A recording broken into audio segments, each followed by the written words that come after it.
नमस्कार। आप सबने बिहार असिस्टेंट प्रोफेसर के जो रिक्वायरमेंट आया था उसका फॉर्म आपने भर दिया होगा।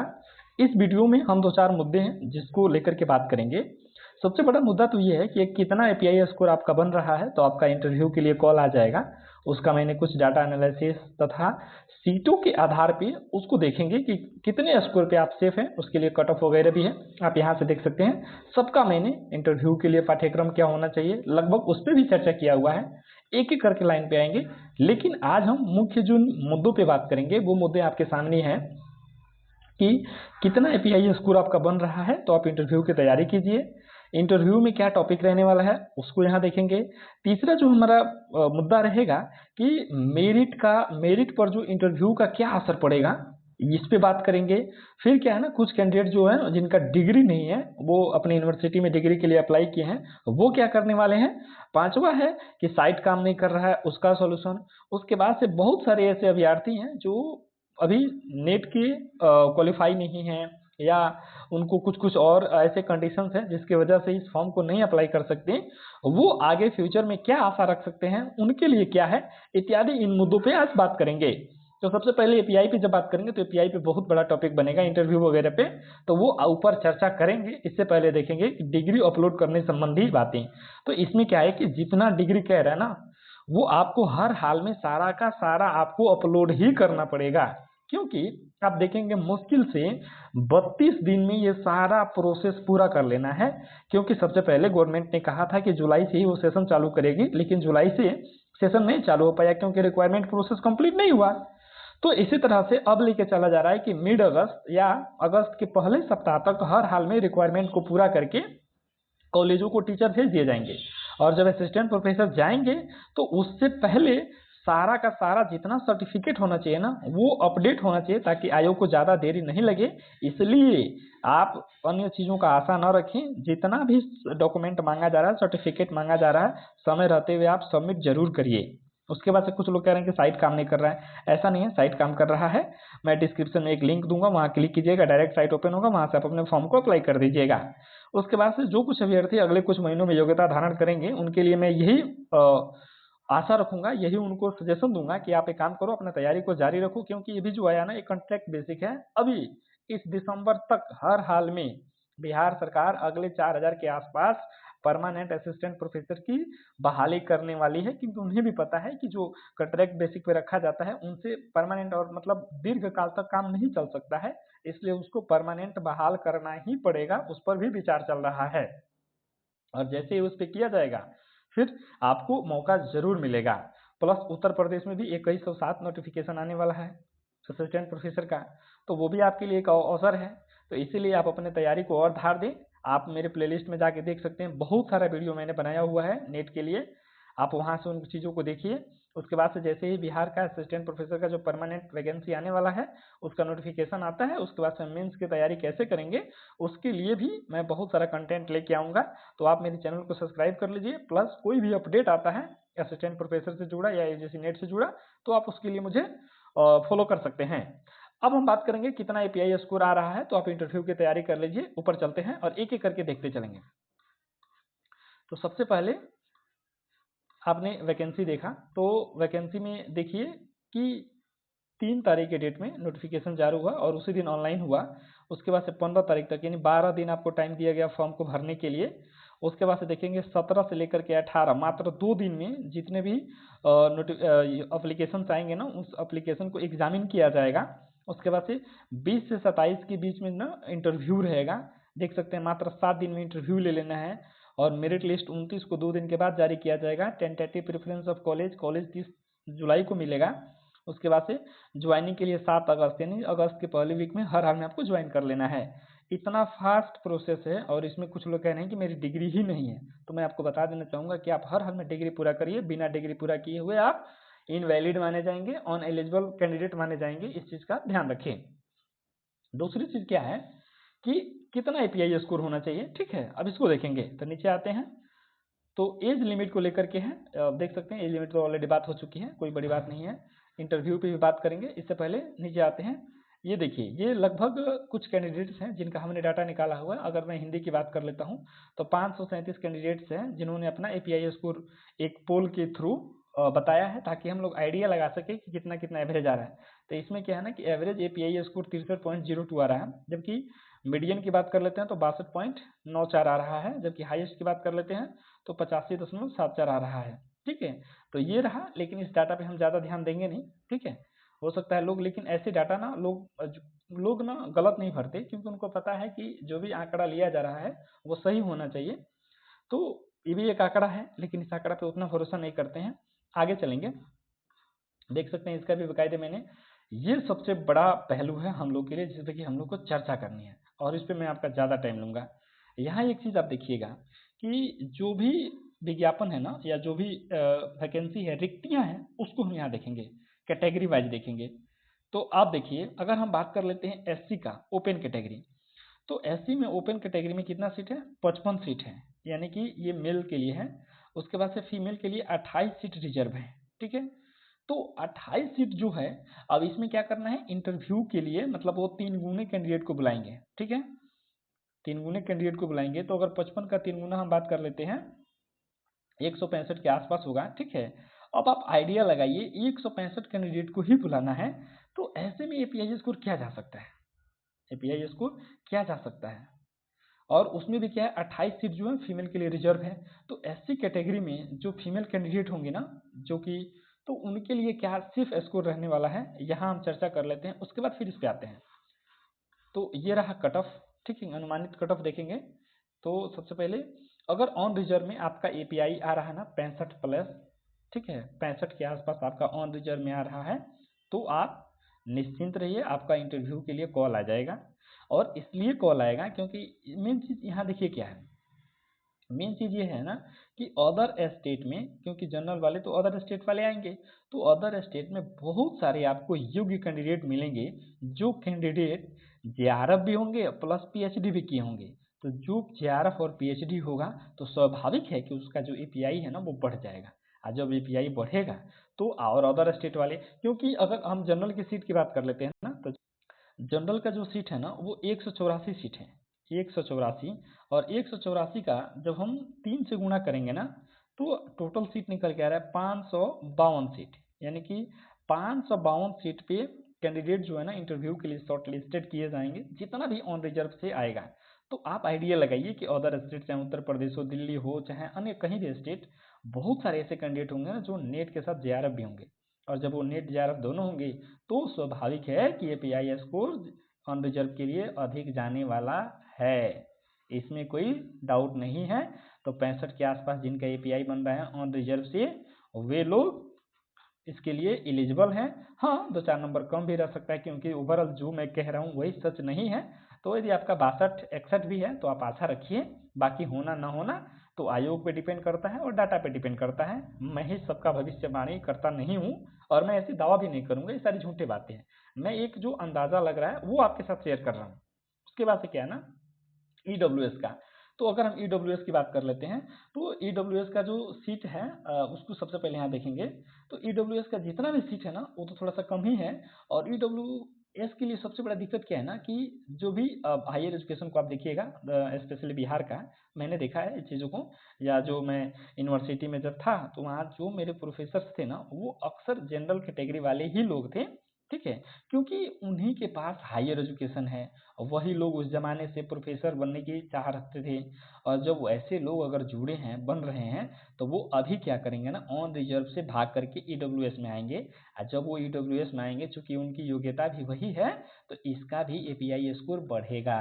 क्योंकि मेरे ही जो प्रोफेसर थे, कोई श्रीवास्तव थे, कोई तिवारी थे, कोई पांडव थे, ठीक है, कोई कोई मतलब भूमिहार थे, राजपूत थे। तो और क्योंकि जब वो लोग हैं, वही लोग हायर एजुकेशन पढ़े हैं, ये मैं बात गलत नहीं कह रहा हूँ, नई जाति की दृष्टि से कह रहा हूँ, मैं एक अनुभव बता रहा हूँ, मैं एक आंकड़ा बता रहा हूँ कि आपको हायर एजुकेशन में ज़्यादा देखने को मिलते हैं, ज़्यादा उनके पास क्वालिफिकेशन एजुकेशन होता है। तो जब वो लोग आएंगे और इस बहाली के लिए वो ईडब्ल्यूएस सेलेक्ट करेंगे ना, तो ईडब्ल्यूएस का भी एपीआई स्कोर बढ़ेगा, इस बात को आप मानिए। जब ईडब्ल्यूएस का बढ़ेगा उसके बाद से तो बढ़ेगा, इसलिए आप 63 के आसपास यदि आपका पीआई स्कोर आ रहा है, ठीक है, 61-62 भी आ रहा है, तो आप ईडब्ल्यूएस के लिए फाइट करेंगे। मैं तो ईडब्ल्यूएस कैंडिडेट को कहना चाहूँगा ना कि अगर आप ईडब्ल्यूएस सेलेक्ट करिए नो डाउट, लेकिन आपका चांस ऑन रिजर्व में भी बनता है। अब रह गए बीसी कैटेगरी वालों। तो बीसी कैटेगरी वालों में जिनका जो है वो 58 और 60 के बीच में, ये आप 60 भी लेके चल सकते हैं, 58 भी नहीं कहेंगे, 60, क्योंकि देश में ना सबसे अधिक जनसंख्या ओबीसी वालों की ही है। ओबीसी वाले आजकल बहुत अच्छे खासे मेहनत करके आगे बढ़ रहे हैं, तो इनके बीच क्या है ना, सीटें इनकी कम आ रही हैं और इनका स्ट्रगल ज़्यादा हो रहा है। तो इस कारण से ये जो है इनका मेरे ख्याल से एपीआई 58 से 60 के आसपास रहने वाला है, तब जाकर के आपका इंटरव्यू के लिए कॉल आएगा। और बीसी का जो सीट है ना वो 40 सीट है ओपन कैटेगरी के लिए, तो 40 यहीं 120। तो आप सोचो कि एक क्या मतलब 120 कैंडिडेट ऐसे नहीं मिलेंगे पूरे बिहार के लिए कि जो पीएचडी के साथ नेट क्वालिफाई हो। अगर कोई कैंडिडेट पीएचडी के साथ नेट क्वालिफाई किया है, अगर कोई कैंडिडेट केवल नेट क्वालिफाई किया है, तो ऐसे ही वो एपीआई में बाहर हो जाएगा। और आपको क्या लगता है कि 120 कैंडिडेट ऐसे नहीं मिलेंगे? बिल्कुल मिलेंगे। ओबीसी कैटेगरी के अंदर पूरे देश में 120 ऐसे कैंडिडेट भी जरूर होंगे, देश तो नहीं कहेंगे, बिहार राज्य कहेंगे, जो पीएचडी के साथ नेट क्वालिफाई जरूर होंगे। और जो व्यक्ति पीएचडी और के साथ नेट किया होगा वो ओनली नेट वालों की बराबरी नहीं कर सकता है, एपीआई में ऐसे ही वो बाहर हो गए। तो जो केवल नेट क्वालिफाई हैं उनके लिए थोड़ी सी दिक्कत बन सकती है ओबीसी कैटेगरी में। बाकी फाइनल जब तक आएगा वो देखेंगे। अगर बात कर लेते हैं ईबीसी का, तो ईबीसी भी अगर 55 प्लस है तो आप आशा रखिए, एससी जो है 50 प्लस है तो आप आशा रखिए। उसके बाद से बात करते हैं एससी फीमेल। तो एससी जो फीमेल है ना वो अगर आपका 45 प्लस आ रहा है ना तो आप भरोसा रखिए।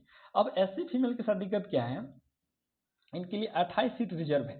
ठीक है, एससी कैटेगरी में इतनी सारी योग्यता लेकर के अगर कोई महिला एपीआई स्कोर अगर 45 के ऊपर भी आ रहा है ना तो आप सेफ हैं। और महिला कैटेगरी में मुझे लग रहा है कि एससी कैटेगरी से जो कोई फॉर्म भरेगी ना वो फाइट कर जाएगी, ऐसे भी वो फाइट कर जाएगी।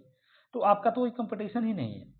रही बात एसटी के लिए, तो एसटी का भी कोई कंपटीशन नहीं है। ठीक है, एसटी का हालांकि 7 सीट है, बहुत कम सीटें हैं इसमें, फीमेल के लिए तो एक भी सीटें नहीं है। ठीक है, 7 जो है ओपन के लिए, मतलब उसमें फीमेल आ सकती हैं। रिजर्व की मैं बात कर रहा हूँ, एक भी नहीं है। तो 7 में आपको क्या करना है, आप अगर आप फॉर्म भी भरेंगे ना तो आप सेलेक्ट हैं। तो 7 या 21 लोग टोटल जो है ना इंटरव्यू के लिए शॉर्टलिस्टेड होंगे। तो इस तरह से ये कट ऑफ हमारे सामने आया, इसको हम यहाँ देखें। अब हम आगे देखेंगे ना कि इंटरव्यू जो होगा ना उसमें क्या क्या रहने वाला है और इंटरव्यू का क्या मतलब मेरिट पे आधारित रहेगा।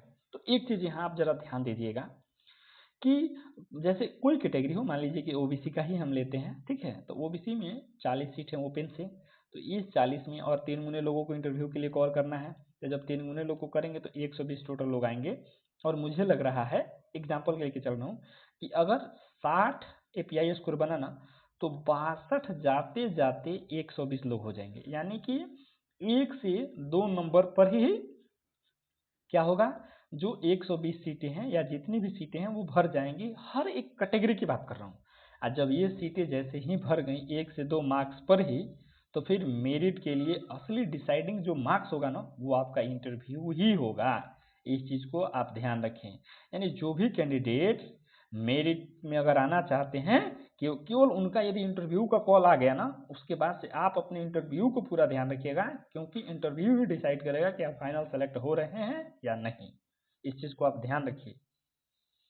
इतना इसका वैल्यू है कि इस चीज़ को, चूंकि किसी भी, मैं आंकड़े के साथ बात कर रहा हूँ, आप देखो ना, आप यहाँ देखो, मैं आंकड़े के साथ बात कर रहा हूँ। किसी भी कैटेगरी का अगर जनरल की भी आप बात करोगे ना, तो मान लीजिए कि जनरल का अगर 65 एपीआई शुरू हुआ ना तो 67 तक जाते जाते दो, मतलब पूरे 2 मार्क्स में ही 500 कुछ जो हो रही है टोटल सीटों के हिसाब से इंटरव्यू के लिए कॉलिंग, ये पूरा हो जाएगा। और जब जैसे ही ये पूरा हुआ तो फिर आपका जो मार्क्स होगा इंटरव्यू वाला वही डिसाइड करेगा कि आप फाइनल सेलेक्ट हो रहे हैं या नहीं। इसलिए आपको क्या करना है, इंटरव्यू पे पूरा फोकस करना है। अब रह गया कि इंटरव्यू में क्या हो सकता है, तो आप क्या करेंगे, बेसिकली जो है हिंदी साहित्य वगैरह के बारे में पूछा जाएगा, उसका इतिहास वगैरह क्या रहा, प्रमुख कवि जो होंगे, लेखक जो होंगे, उनके जीवन परिचय वगैरह से पूछा जा रहा है। दूसरी चीज़ है कि जो भी बिहार से रिलेटेड कवि लेखक हुए हैं ना उनको आपको प्रॉपर देखना पड़ेगा, उनकी रचनाओं को, उनका जीवन परिचय को, क्योंकि इससे सवाल जरूर बनेगा। और बिहार में जो भी लेखक हुए बड़े बड़े, उनको तो आपको हर हाल में देखना पड़ेगा। प्लस में हिंदी व्याकरण, क्योंकि ये देखेंगे कि आपका व्याकरण का समझ स्तर क्या है, ये आपको देखने की जरूरत है। काव्य शास्त्र भी देखना है, क्योंकि भारतीय काव्य शास्त्र इम्पोर्टेंट टॉपिक है, इसका नेट में भी बहुत बड़ा योगदान है।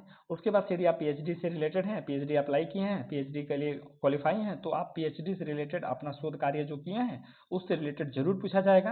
हाँ, हो सकता है कि उसमें गहराई तक भी जाया जा सकता है। हो सकता है कि आपका टॉपिक पूछ लिया जाए, हो सकता है कि आपने उनमें, या यदि आपका कोई रिसर्च पेपर वगैरह प्रकाशित हुआ, यदि आप उन बातों को जिक्र कर दिए तो जरूर उससे भी सवाल बनेगा।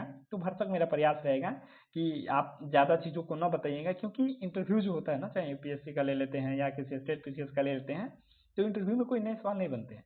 इंटरव्यू में क्या होता है ना, जो कैंडिडेट्स होते हैं ना वही सामने वालों को मौका देते हैं पूछने का, क्योंकि आप एक बात कोई एक्स्ट्रा बोलिएगा ना, इंटरव्यूअर जो है ना वो चीज़ को पकड़ के उसी से सवाल बना देगा। तो भरसक क्या है ना कि आपको, जो इंटरव्यूअर होता है ना उसको दायरा नहीं बढ़ाना चाहिए। आपका प्रयास रहना चाहिए ना कि आप दायरा को सीमित करके लेके चलें, ताकि वो पॉइंट टू द पॉइंट सवाल पूछे और आपका प्रोसेस बस आगे बढ़ जाए।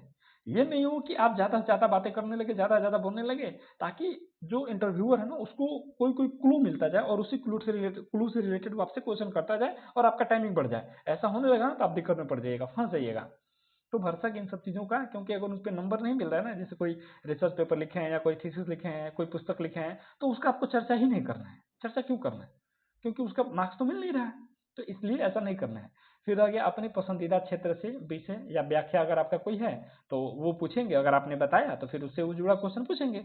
तो यहाँ आप अपने को खुद से और संयम से काम लेना है। यदि आपकी अच्छी पकड़ है उस पर, तब आप उसकी चर्चा कीजिए, और नहीं पकड़ है तो ना कीजिए। उसके बाद से मेन इंपोर्टेंट चीज क्या है, बिहार आधारित साहित्य की जानकारी। ये तो इंपॉर्टेंट मायने रखेगा ही, क्योंकि बिहार के प्रोफेसर की वैकेंसी की जानी है। तो इसमें आपको बिहार आधारित साहित्य की जानकारी होना चाहिए, बिहार के लेखकों की जानकारी होना चाहिए, बिहार के लेखकों की रचनाओं की जानकारी होना चाहिए। ठीक है, बिहार के थोड़ी बहुत संस्कृति रीति रिवाज पर जिस लेखकों ने योगदान दिया लेखा, उसके बारे में भी आपको आइडिया होना चाहिए। ये रहा इंटरव्यू से। उसके बाद से जो 6 मार्क्स हैं, वो मार्क्स आपको इस पर भी देना है कि आप किस लेवल का पढ़ाते हैं, कैसे पढ़ाते हैं। तो क्लास में जाते वक्त उसका भी बेकायदे वीडियो रिकॉर्डिंग होगी, तो उसको आप ध्यान में रखिएगा। बाकी जो भी कैंडिडेट्स हैं उनको उतना कुछ बताने की ज़रूरत नहीं है, ये आप कट ऑफ देख लिए। हाँ, यहाँ बात करने वाले थे सीटों के हिसाब से, आप देख सकते हैं टोटल अगर बात कर लेते हैं ऑन रिजर्व का, तो 184 सीट है। ठीक है, 184 के 3 गुना 500 कुछ आ रहा था, 512 ही आ रहा था। ठीक है, कितने से 542 आ रहा था। इतने लोग कैंडिडेट जो है इंटरव्यू के लिए बुलाए जाएंगे। उसके बाद से 98 सीटें जो है महिलाओं के लिए रिजर्व हैं, इसमें जब होगा तब महिला का ही होगा। सबसे स्थिति अगर देखा जाए ना तो वो ओबीसी का खराब है। एक तो ओबीसी की सीटें कम है, दूसरी ओबीसी की पूरे बिहार में ही नहीं देश में जनसंख्या ज़्यादा है। अब वो जब अपने कैटेगरी में फाइट करेंगे तो स्वाभाविक है कि ये कंपटीशन बढ़ जाएगा। लेकिन एक चीज़ है कि ओबीसी वालों, अगर जिनका भी अच्छा बनता है एपीआई स्कोर, उनको जनरल में भेज दिया जाता है। इसीलिए तो थोड़ा सा ओबीसी बचे हुए हैं, वरना जिस दिन से ये काम होना बंद हो गया ना, अपने अपने कैटेगरी में फाइट करेंगे, उस दिन से ओबीसी वालों की जो स्थिति है ना बहुत खराब हो जाएगी। बाकी ये रहा, आप अपने कैटेगरी के हिसाब से देख सकते हैं। ये रहा एबीसी का 66 टोटल है। तो अगर 66 की बात कर लेते हैं तो 198 लोग इंटरव्यू के लिए कॉल किए जाएंगे। 35 यहाँ देख सकते हैं तो 105 लोग कॉल किए जाएंगे। ये रिकॉर्ड रहा। इस रिकॉर्ड के हिसाब से आप देख सकते हैं कितनी रिक्वायरमेंट है और कितने लोग कॉल किए जाने वाले हैं। तो 1 से 2 नंबर से अधिक एपीआई में डिफरेंस आपको देखने को नहीं मिलेगा। उसके बाद से ये रहा डाटा जिसका हमने बात ही नहीं किया। फिर देखते हैं, अगर आपको कोई भी इशू आता है रिलेटेड कि सर ये फॉर्म से दिक्कत है, आप कमेंट करो, बिल्कुल वहाँ आपकी मदद की जाएगी। दूसरी चीज़ है कि जो भी कैंडिडेट्स हैं ना, जो अगले 2-4 महीनों में इस योग्यता को पूरी करने जा रहे हैं, तो उनसे मेरा यही अनुरोध रहेगा ना कि आप अपनी पढ़ाई को कंटिन्यू रखें, भरोसा रखें। बिहार सरकार बहुत जल्द ही परमानेंट प्रोफेसर्स की वैकेंसी लाने वाली है, उसमें आप एलिजिबल रहिएगा। हाँ, हालांकि उसके भी रिटर्न और सिलेबस को लेकर के बहुत सारे कैंडिडेट्स का इशू है कि ऐसे होना चाहिए, ऑब्जेक्टिव होना चाहिए, उसमें ट्रांसपेरेंसी आएगी। वो सब बाकी का बात की चीज़ें हैं, गवर्नमेंट उस पर क्या एक्शन लेती है। अगर ऐसा कुछ आएगा अपडेट तो मैं आपके साथ ज़रूर आऊँगा। अभी तो ऐसा कोई अपडेट है नहीं। उसके बाद से मिलेंगे उसी अपडेट के साथ, तब तक के लिए धन्यवाद।